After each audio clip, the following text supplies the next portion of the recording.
नमस्कार दोस्तों, मैं हूं आपका दोस्त संपत लोहार, एक और नए वीडियो के साथ, नई जानकारी के साथ। मित्रों, आज हम चर्चा करेंगे रंग पंचमी के त्योहार के बारे में। रंग पंचमी कब आती है, इसके पीछे पौराणिक कथा क्या है और इसका महत्व क्या है, ये सारी जानकारी जो हमने संकलित करी है हमारी आस्था पर, हमारी मान्यता पर आधारित है, हम आपके बीच में साझा करने का प्रयास कर रहे हैं। मित्रों, हमारा देश त्योहारों का देश है। हम फाल्गुन माह की पूर्णिमा को होली मनाते हैं, होली का दहन किया जाता है और अगले दिन रंगों की होली खेली जाती है। और ऐसा कहा जाता है कि प्राचीन समय में रंगों की होली का जो ये त्योहार है वो कई दिनों तक चलता है। और इस तरह से इन 5 दिनों तक, यानी फाल्गुन माह की पूर्णिमा के बाद, यानी चैत्र कृष्ण पद की प्रथम तिथि से, प्रथमा से लेकर पंचमी तिथि तक में होली खेली जाती है। और 5वें दिन जो होली खेली जाती है, यानी चैत्र माह के कृष्ण पक्ष की पंचमी तिथि को रंग पंचमी कहते हैं। कृष्ण पक्ष के चैत्र माह के पंचमी तिथि को रंग पंचमी कहते हैं। इसे कई बार देव पंचमी भी कहा जाता है, इसे कई बार श्री पंचमी भी कहा जाता है। यह रंगों का त्योहार है। इस दिन गुलाल और अबीर वातावरण में उड़ाई जाती है, हवा में उड़ाई जाती है। और ऐसा माना जाता है कि इस दिन देवता स्वयं धरती पर होली खेलने के लिए आते हैं, इसलिए कई बार इसे देव होली भी कहा जाता है, देवताओं की होली भी कहा जाता है। यानी देवी देवता धरती पर स्वयं अवतरित होते हैं और किसी न किसी रूप में आके, और विशेष रूप से वायु रूप में आकर धरती पर होली खेलते हैं। और इसलिए वायु में, हवा में रंग अबीर गुलाल उड़ाई जाती है और देवताओं को प्रसन्न किया जाता है। और ऐसा माना जाता है कि जिन पर गुलाल उड़ती हैं या जिन पर ये रंग गिरते हैं, उन पर देवताओं की विशेष कृपा होती है। यह तो रहा कि रंग पंचमी का पीछे का महत्व क्या है। एक और बात है कि जब होली के बाद में, जब हम 5 दिनों बाद में रंग पंचमी मनाते हैं, तो होली के बाद से एक नकारात्मक ऊर्जा वातावरण से धीरे धीरे खत्म होने लगती है। या यह कहना चाहिए कि जो मनुष्य के अंदर तामसिक प्रवृत्ति है या राजसिक प्रवृत्ति है वो समाप्त होती है और सकारात्मकता आती है, या यूँ कहना चाहिए कि सात्विकता का विकास होता है। तो रंग पंचमी का एक महत्व और भी है कि हमारे अंदर जो नेगेटिविटी है वो दूर होती है, क्योंकि रंगों का एक विशेष महत्व है।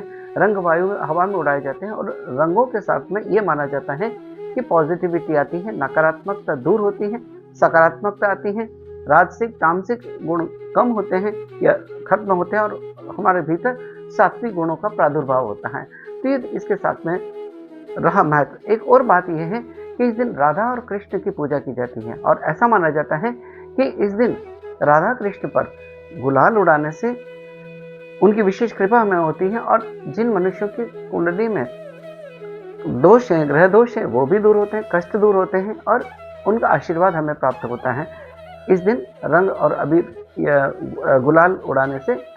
इसलिए इस रंग पंचमी का बहुत महत्व है। विशेषकर इसका मध्य प्रदेश में है, महाराष्ट्र में है, उत्तर प्रदेश में है, राजस्थान में रंग पंचमी मनाई जाती है। लेकिन विशेष रूप से इंदौर की जो रंग पंचमी का त्योहार है वो बहुत ही प्रसिद्ध है। इंदौर के अंदर जो रंग पंचमी का त्योहार है वो बहुत ही उत्साह, उमंग, उल्लास के साथ मनाया जाता है और उसकी छटा देखते ही बनती है। लोग जुलूस के रूप में, यानी गैर के रूप में निकलते हैं और रंगों का इस त्योहार को, रंग पंचमी के त्योहार को मनाते हैं। तो ये तो रहा इसके पीछे का महत्व क्या है। अब जानते हैं कि इसके पीछे जुड़ी हुई पौराणिक कथा क्या है, कि क्यों इतना महत्व दिया जाता है रंग पंचमी के त्योहार को। दोस्तों, यह बात आती है द्वापर युग की, भगवान श्री कृष्ण और राधा से जुड़ी हुई कथा आती है, जिसमें रंग पंचमी के दिन ही भगवान श्री कृष्ण ने राधा जी के साथ में रंगों की होली खेली थी, गुलाल से होली खेली थी, रंगों से होली खेली। और उनको होली खेलते हुए देखकर ग्वाल बाल भी उनके साथ होली खेलने लगे और चारों तरफ धरती पर रंग ही रंग दिखाई देने लगा। और यह देवतागण जब सब देख रहे थे कि राधा और कृष्ण की होली का ये दृश्य, जिसमें रंग उड़ाए जा रहे थे, रंगों का ये दृश्य देखते हैं और धरती पर चारों तरफ रंग ही रंग दिख रहे हैं, तो वो भी लालायित हुए और वो भी देवी देवता भी गोपिकाएं और ग्वाल बन करके भगवान श्री कृष्ण और राधा के साथ में होली खेलने के लिए आते हैं। और इस तरह से ये रंगों का त्योहार मनाते हैं, रंग पंचमी का त्योहार मनाते हैं। तो एक बात ये रही कि ये राधा और कृष्ण से जुड़ा हुआ है और इस दिन राधा और कृष्ण की, यानी विष्णु लक्ष्मी की पूजा करने से उनकी कृपा हम पर बनी रहती है। तो ये रहा इसके साथ में। एक और कथा आती है, पौराणिक कथा है, वो है भगवान शिव और कामदेव से जुड़ी हुई है। जैसा कि हम जानते हैं कि जब माता सती ने आत्मदाह कर लिया और भगवान शिव घोर तपस्या में चले गए, कठिन तपस्या में चले गए। उसी दौरान एक तारकासुर नाम का असुर हुआ था जिसने ब्रह्मा जी की कठोर तपस्या करी और ब्रह्मा जी से यह वरदान प्राप्त कर लिया कि उसे कोई नहीं मार सके, अगर कोई मारे तो केवल शिव का पुत्र ही उनको मार सके। ब्रह्मा जी ने ऐसा ही आशीर्वाद दे दिया, तथास्तु कह दिया। और इस तरह का आशीर्वाद पाकर तारकासुर, क्योंकि वो बड़ा कुटिल था, उसने सोचा कि शिव तो अब शादी करे ही नहीं है, तो उनका पुत्र होगा ही नहीं और मुझे कोई मार ही नहीं सकता, ऐसा उसके मन में भाव आया और चारों तरफ उसने आतंक ही आतंक मचाने लगा, यानी कि यहाँ तक कि इंद्र के सिंहासन को भी छीनना चाहा। तब सभी लोग चाहते हैं कि किस तरह से शिव जी की तपस्या को भंग हो, तो देवता गणों ने कामदेव को भगवान शिव के पास में भेजा उनकी तपस्या को भंग करने के लिए। कामदेव भगवान के पास जाते हैं और प्रेम बाण चलाते हैं, पुष्प बाण चलाते हैं और भगवान शिव की तपस्या को भंग कर देते हैं। और वो दिन था होलिका जी में, और जिस दिन भगवान शिव अपना तीसरा नेत्र खोलते हैं तो उनके तीसरा नेत्र के खुलते ही कामदेव भस्म हो जाते हैं और इस तरह से कामदेव समाप्त हो जाते हैं। जब कामदेव भस्म हो जाते हैं तो ये देखकर उनकी पत्नी रति और देवतागण बड़े दुखी और उदास होते हैं।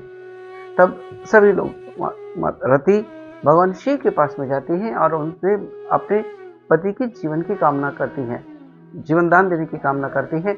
और तब भगवान भोलेनाथ ने देवताओं को और रति को आशीर्वाद दिया कि कामदेव फिर से जीवित होंगे।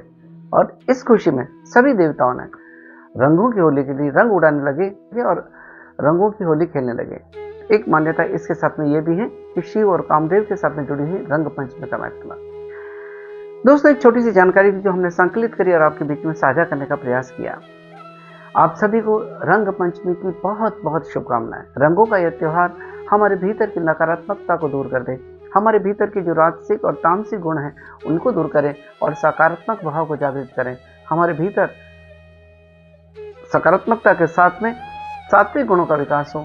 इन्हीं कामनाओं के साथ रंगों का त्योहार या खुशी का त्योहार आप सबके जीवन में खुशियां लेकर आए। इन्हीं कामनाओं के साथ एक बार पुनः रंग पंचमी की आपको बहुत बहुत शुभकामनाएं।